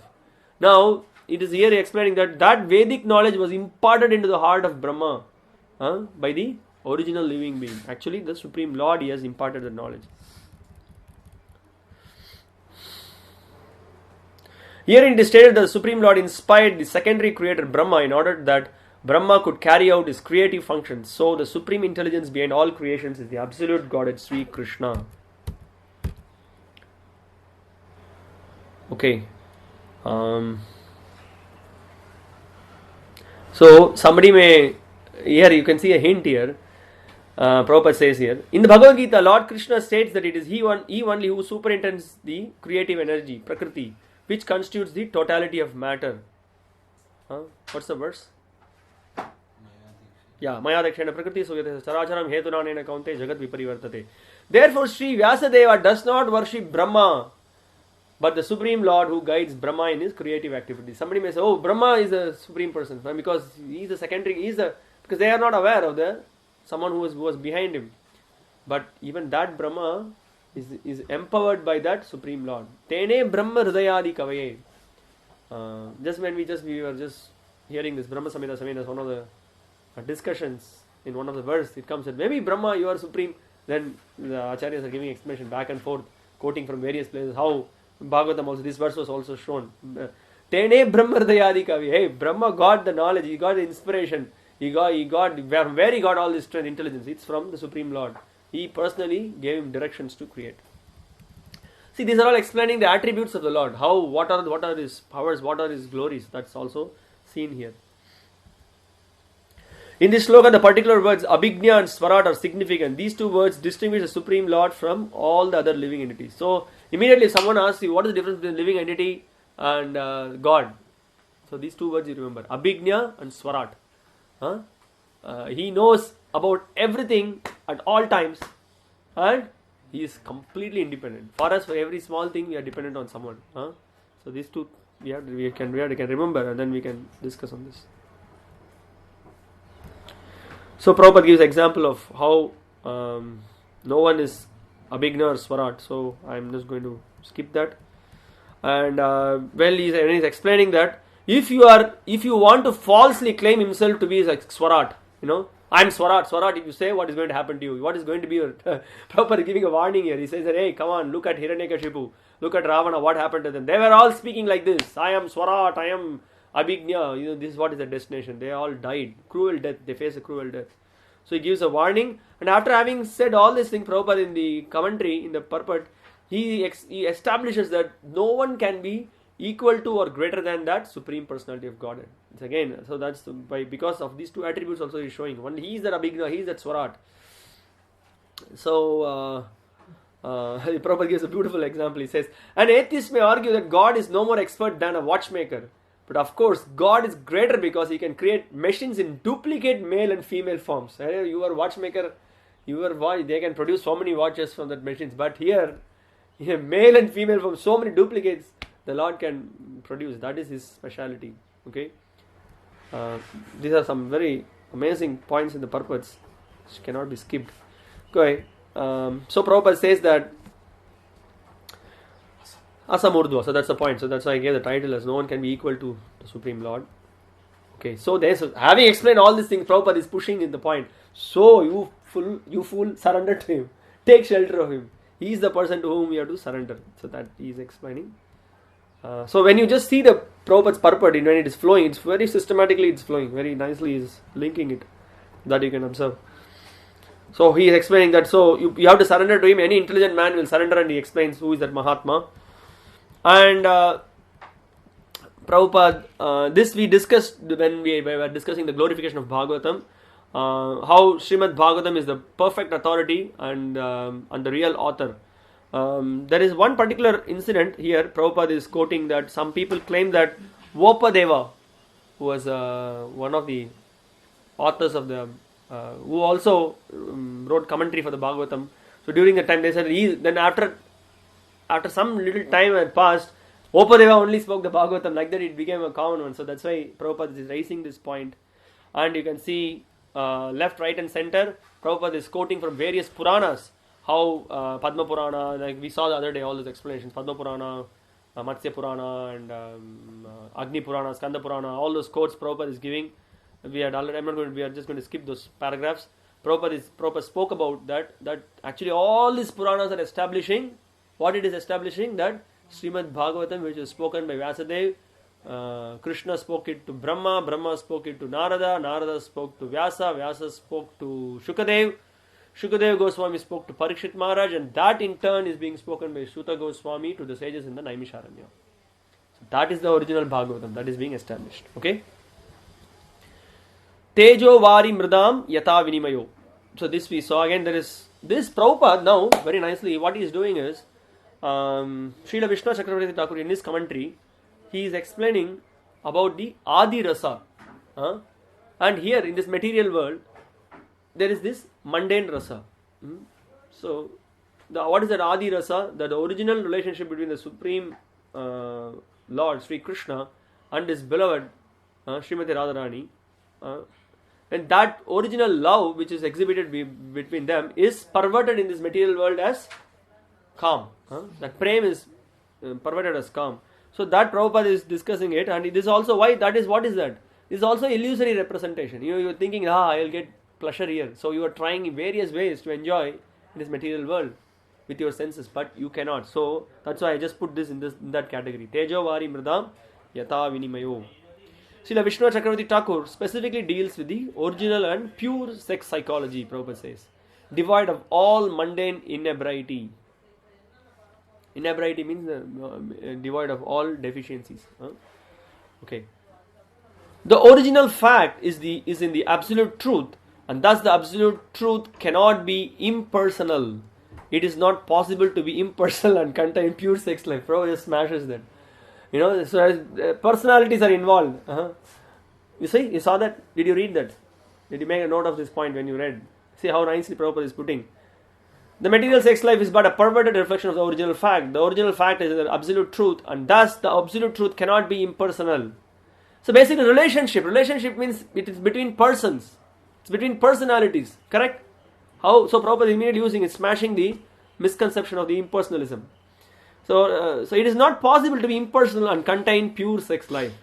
Consequently, the impersonalist philosophers have been given indirect impetus to the abominable mundane sex life because they have overstressed the impersonality of the ultimate truth. Consequently, man without information of the actual spiritual form of sex has accepted perverted material sex life as the all in all. There is a distinction between sex life in the diseased material condition and spiritual sex life. So Prabhupada, this is the major problem of this material world, trying to lord over the senses, trying to enjoy the senses.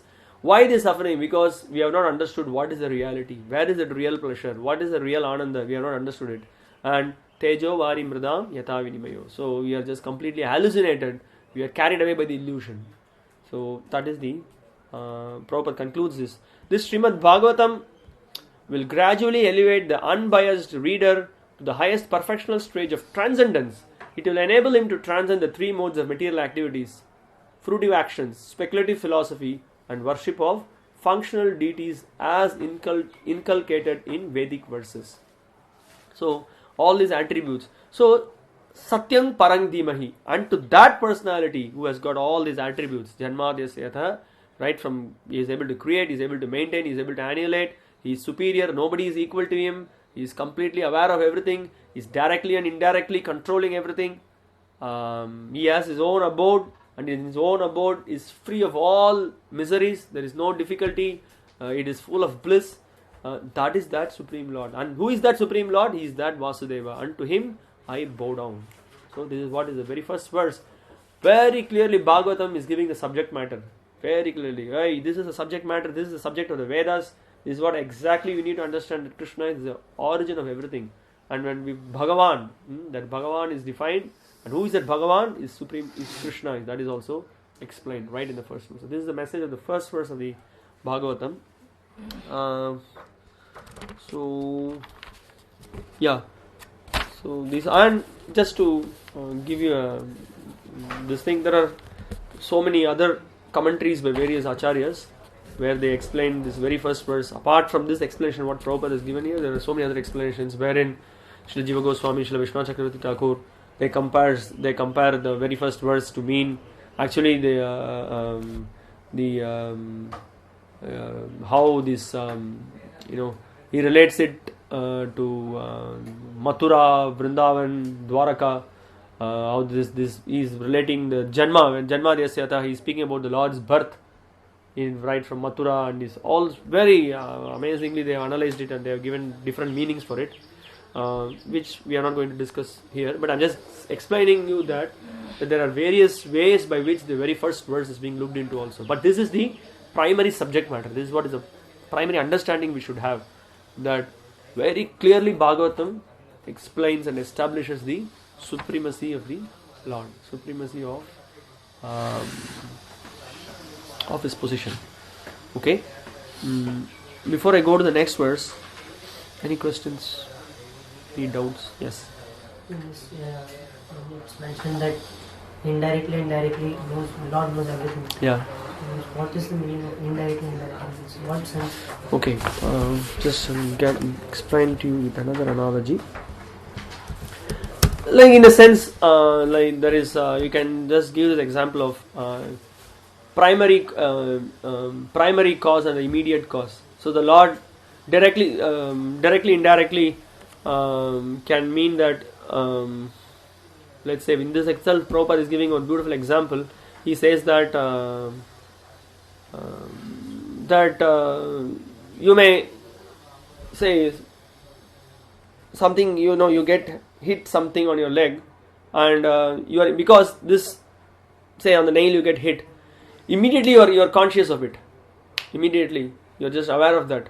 So similarly, the entire cosmic creation, actually it is by His will it is created, and the Lord as a person is in His abode.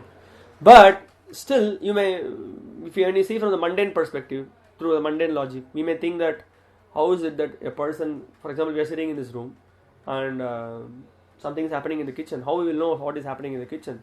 If you don't have any direct connection, we are completely in a different place. But this is the Shakti of the Lord, Achintya Shakti of the Lord. Through His multifarious energies, He is completely in control of everything. So directly and indirectly. So He is able to control everything, is able to perceive everything, is able to understand everything because of His Achintya Shakti.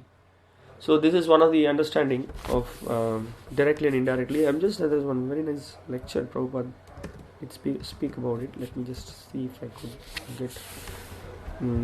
get on that.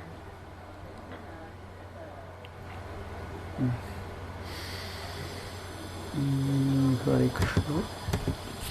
Any other questions? While any other questions or comments or anything is not clear?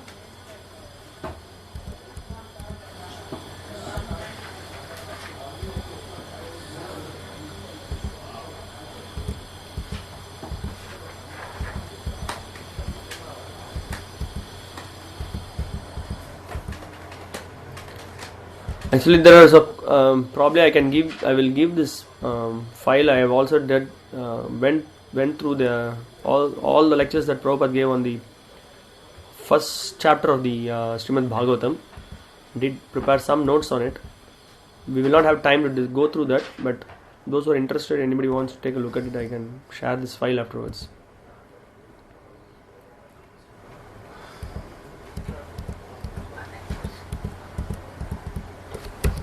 Well, second chapter has got more than 120 lectures, which is when in a short time we cannot. But over a period of time, gradually you have to hear Prabhupada's lectures on this.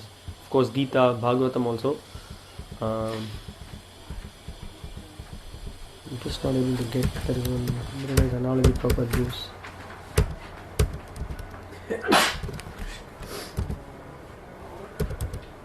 Okay, let me get back to you with that analogy. There's a nice analogy Prabhupada gives. I'm not able to. I did save it somewhere. Yes. Yeah, just by specific words, I wanted to understand this. Directly means in what sense, and indirectly means in what sense?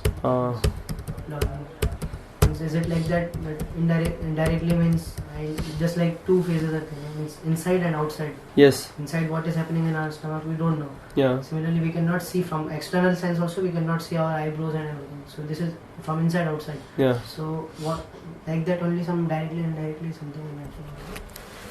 Yeah, that is one aspect of it. Another thing is that there is, as I gave this example, Prabhupada many times gives this example also. So there is a managing director of a company. Managing director of a company is present everywhere. We can say, oh, he's present everywhere. How is that? I just now saw him taking a vacation in Switzerland. He's there in Mount Alps. But he's present everywhere. How is present everywhere? He's present everywhere. He is present, we may say, but he may not be directly there in Hyderabad in the particular office. But he's fully aware of what is happening there, because he has his agents, he has his all the various various paraphernalia through which he get to know all the information.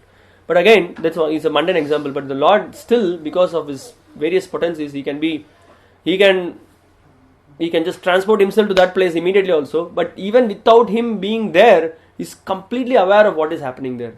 So this is what is the understanding. When he is not there, that time indirectly he is also. Directly means he is personally. Directly he can be, he can personally be there. For example, just like let us take this Leela. When the Pandavas were in, where were they? They were whatever reason, and Durvasa came there, and the pot was there was that all the food they finished eating, and then they just thought about the Lord. So the Lord was, he was in Dwaraka, right? But he was fully aware of what is happening. So within a second he just came there. Even without coming there, he was fully aware of it. So maybe we can say directly he just now came there. He was just right now he was there in this present, but he was aware of it even he was there. So how is it possible? It is a little difficult concept for us to understand, because from the mundane perspective it is not possible for us to reconcile that. Because I am here, I can perceive whatever that is happening here. This much I can perceive, but I can't perceive things that is happening which is outside of my scope. But this is one special attribute of the Lord, that he has that ability to directly and indirectly to know about everything and all the powers and like that. There are some more meanings on direct and indirect with respect to the Vedanta Sutra. I can get back to you on that afterwards. Anything else? Yes, Paul. So here we mentioned appears factual. Yes. Means which is factual, but it's temporary. That's why we say it appears factual. But just next to that, Vyasadeva writes here, the translation goes as, although they are unreal. This is mentioned, so how to understand this? Appears factual, although they are unreal. Yes, it appears factual. They are again the same understanding only. Although they are unreal. Yes, actually, this is the whole point. Whatever is existing in this material world appears like reality. That's all. That's why Prabhupada is writing like that. Because this karma and although they are unreal. Let me just go there. Yeah. So why it is shadow, that also we can just. Where is that? Where is that you are reading? Translation. Okay.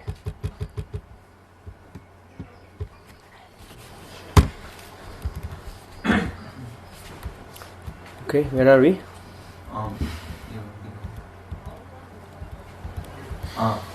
Okay. Only because of him do the material universes, temporarily manifested by the reactions of the three modes of nature, appear factual, although they are unreal. Yeah, that is all. That's the thing. They are because this is. It appears factual. It is unreal. We directly say it is unreal because it is all going to be destroyed over a period of time. It's all going to be gone. But it appears factual because of the illusory energy. We think that yes, this is the thing. This is permanent. This is what it is. We think like that. That is the whole understanding. And that also is there, as you said, that it is because whatever you see in this material world, it's all shadow. It's all false reflections of the spiritual world. But our understanding is that our perspective is that when we say totally it is false, it's completely false. But we don't reject it like that. We have a very clear understanding of the temporary nature of this. In that sense, we false. But what is the problem that is happening with the impersonalists? They say that it's completely false. They say. So then go and then pinch someone. It pains, right? It's a reality. It pains. But then, but when somebody has become totally transcendental, maybe he will be completely out of the bodily concept of life. For him, the pain may not be there. But this is a fact. But it is unreal. but it appears like real, it appears like factual. That's what it is. Anything else? Okay, I think I can't go to the next verse. There is only 7 minutes left. We will cover that in the next class. But if you have any other questions in the comments, we can discuss. And well, I have some other points also to say.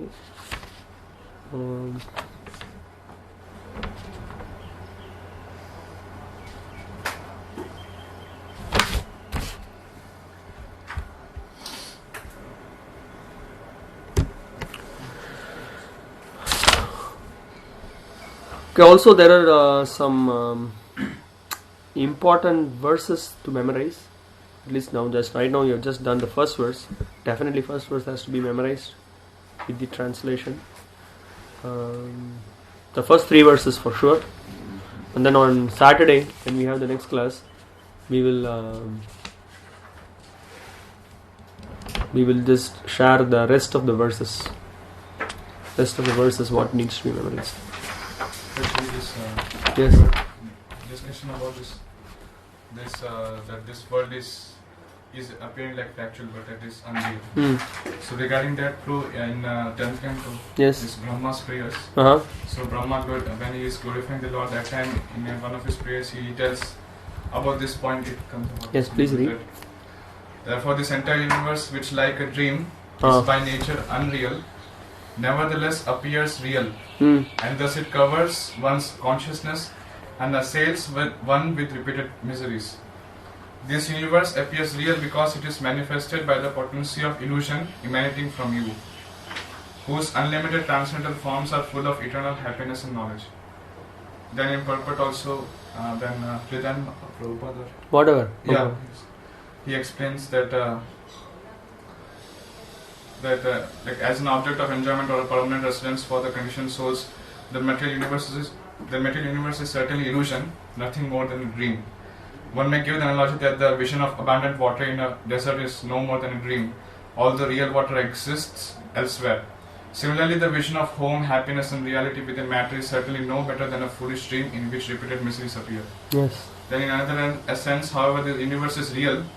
In his commentary, Vedanta Sutra, Śrīmad-Bhāgavatam has confirmed this by quoting the following statement from the Vedic Shruti mantras: Satyam he vedam vishwam asrijata. This universe created by the Lord is real.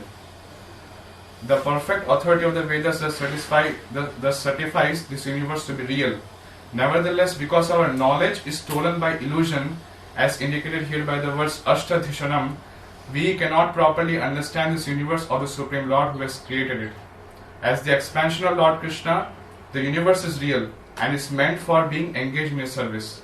One who accepts the kingdom of God as home, the Lord Himself as the object of love, and the material that's the whole point. That yes, everything will make sense. Everything will make sense. Everything will appear to be factual when that whatever shadow is also there when you start engaging it in the Lord's service.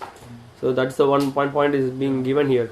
And then you can see on some other place Prabhupada is explaining that when he said there is spiritual and material, there is a discussion of spiritual and material. And Prabhupada says that one place he says that everything is everything is spiritual, because if you see from the Lord's perspective, there is nothing like material. Everything is energy. Again, from another perspective, when we just try to use things in our service, then that becomes material. So that is also there. So this is the main point here is that what we have to understand is that yes, in this material world, this whole entire material creation, our position, our relationships, our whatever designation that we have got, yes, it is a dream because it is not real. This is not a permanent situation. So in that terms, it is unreal. But then because it's not creation, it's if that we don't totally reject it as completely it doesn't exist or it is false, but we understand it with proper perspective, because since you are not connecting it with the Lord, you are not using it with the Lord, then it is no more useless. It is useless. And the moment you start, this bottle can be used in the Lord's service. This player can be used in the Lord's service. And when it is used for sense gratification, then it becomes material, it becomes Maya. But when it is used in the Lord's service, then it becomes spiritual. So that is a personalistic understanding, and there is a proper understanding also. Like this Mayavadi say Brahma Satyam Jagat Mithya. Yeah. But our conception is not like that. Jagan is like completely false. No, so that is both the way. That's the whole discussion is. Jagat is mithya, but in the sense that if you want to, when you want going to try to enjoy this material world, and but this whole entire creation, everything, when you just engage in the service of the Lord, then there is some sense out of it. Otherwise, it is just you are completely carried away by illusion and you are completely lost. That's the point. Yes, anything? Any question? Anything else? Yes. Shloka. Which one? Gita and Shloka comes that I come. Ajopi sannabhyatma bhutanam vishwapisan. Prakritim swam avashtabhya sambhavami atmamaya. Atmamaya is God's personal energy, internal energy. The Lord Prakritim swam avashtabhya. The Lord manifests Himself through His personal energy, right? That's the verse. Prakritim swam avashtabhya. Anything else? Any other question? Any other points?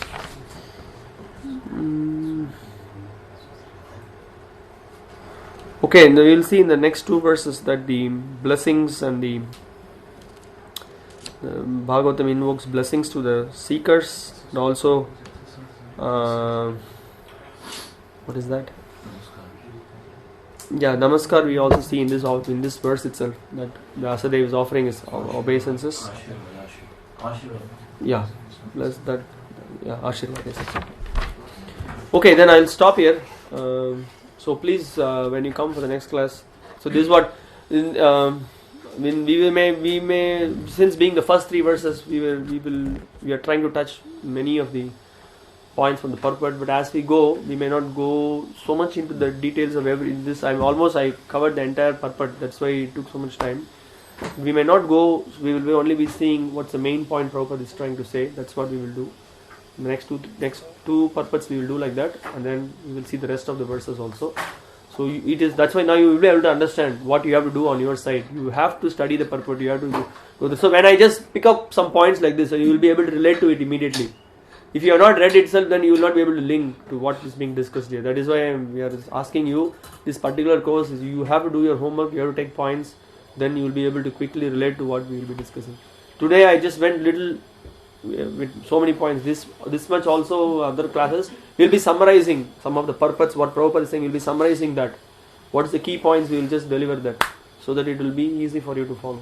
And when you write down something, make a note of it. So how do you study? You just study, you go through one purport, see what are the main points Prabhupada is trying to say, what is the analogy Prabhupada is used, what is the main theme. When you read this purports, if you don't understand something, if something is not clear, please ask us, discuss amongst you, anything is unclear. You can ask anytime. It may not be in the class hour, maybe in the class hour you may not get, after when you are reading again you may have some doubts. Write it down, clarify it later. Okay? So we will stop here and we will meet again on Saturday. Thank you very much. Srila Prabhupada ki Jai. Hare Krishna.